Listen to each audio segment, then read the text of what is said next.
There's a moment, a quiet one, where a woman feels something she can't fully explain. Not in her body, not in her pulse, not even in her breath. It starts somewhere far more powerful, in her mind. If you understand that moment, you understand the foundation of female sexual desire. Most people think desire begins with something physical, a touch, a look, a curve, a spark. But this belief misses the truth completely.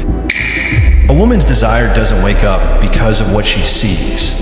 It wakes up because of what her mind imagines. And imagination is infinite. This is the secret almost everyone gets wrong. People chase bodies, appearances, and surface-level attraction, while the real ignition point sits quietly behind her eyes, shaping a story she never says out loud. Here's a truth you rarely hear. If you speak to a woman's mind correctly, her body will follow without hesitation. But if you fail her mentally, nothing physical will matter. That is the psychology of desire. A woman becomes drawn in the moment a thought becomes impossible to ignore. A question, a curiosity, attention she didn't ask for, but suddenly wants to explore. Her desire begins when something about you enters her mental world and refuses to leave. She doesn't feel desire because she sees someone attractive. She feels desire because her mind whispers, what would it feel like to know this person deeper? Where are they hiding? Why can't I stop thinking about this? Desire is not a reaction. It is a fascination. This is why some people, even without perfect looks or perfect charisma, become unforgettable. They're not physically overwhelming. They're mentally inescapable.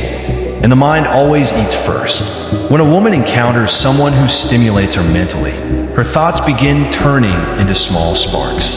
Not flames, not explosions, just tiny fires that light up quietly. A comment that hits differently. A presence that disrupts her calm. A tone that speaks directly to her internal world. Those sparks slowly form a map. A path her mind walks along before her body takes a single step. This is where desire starts. But the story gets deeper. A woman's mind searches for meaning before it searches for touch. Meaning creates the emotional voltage that turns attraction into something intense. And here's the twist. Her body doesn't react first because the body is cautious. The body waits for permission. The mind decides when to grant it. That's why a woman can desire someone she hasn't touched once. Because desire is a mental connection, not a physical confirmation.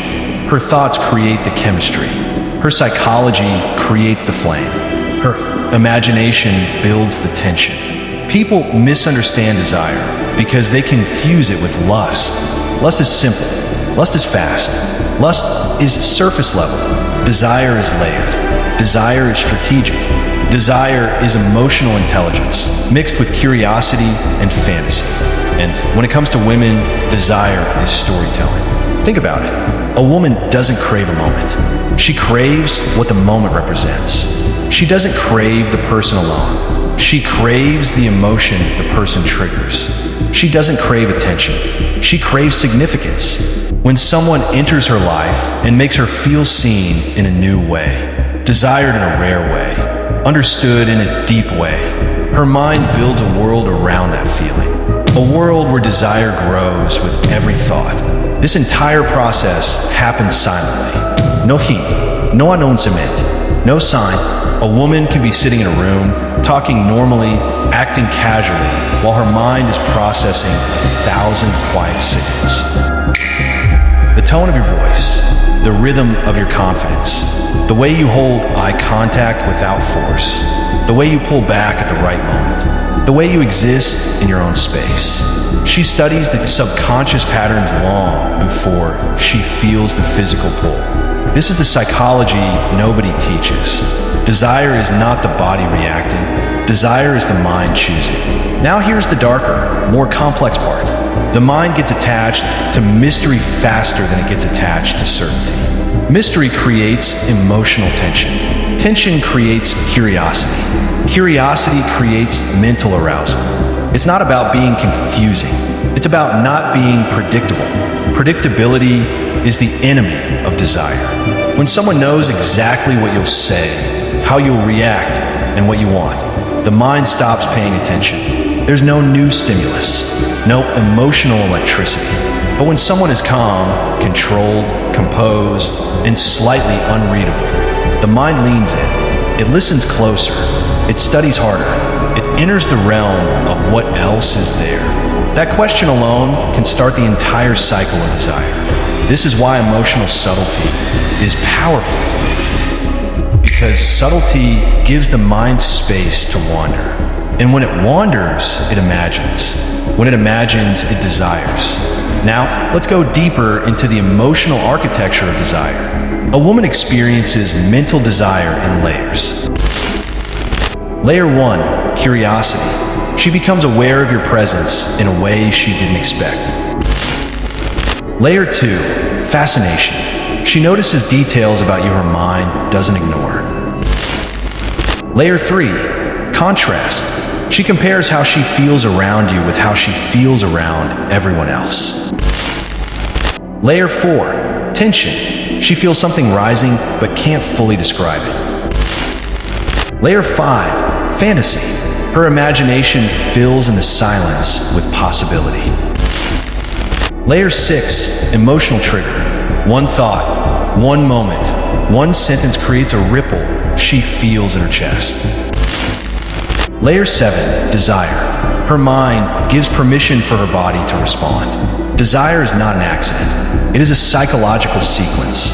The people who trigger it consistently are not the most attractive. They are the most mentally stimulated. They know how to create stories without speaking, how to build connection without force, how to give attention without desperation, how to awaken emotion without manipulation. And here's something even more powerful. A woman feels sexual desire strongest when she feels emotionally safe but mentally challenged. That combination is rare. Safety calms her heart. Challenge excites her mind. Together, they unlock desire that feels alive, consuming, and unforgettable. This is why emotional presence matters. Because desire rises when she knows she can explore without fear. But it grows when she knows the story isn't finished yet. Women don't want perfection. They want depth. They want emotional intelligence mixed with masculine certainty. They want steadiness mixed with subtle unpredictability. They want someone who speaks to the world inside their mind, not just the world outside it. And once the mind opens, the body follows effortlessly. Because her body is not the beginning. Her body is the response. The final echo of a story her mind started long before. This is how female sexual desire truly works. Fragile yet powerful, silent yet thunderous, hidden yet impossible to ignore. If you understand the mind, you unlock the desire. If you understand the desire, you understand the woman. And if you understand the woman, you understand the language of human attraction itself.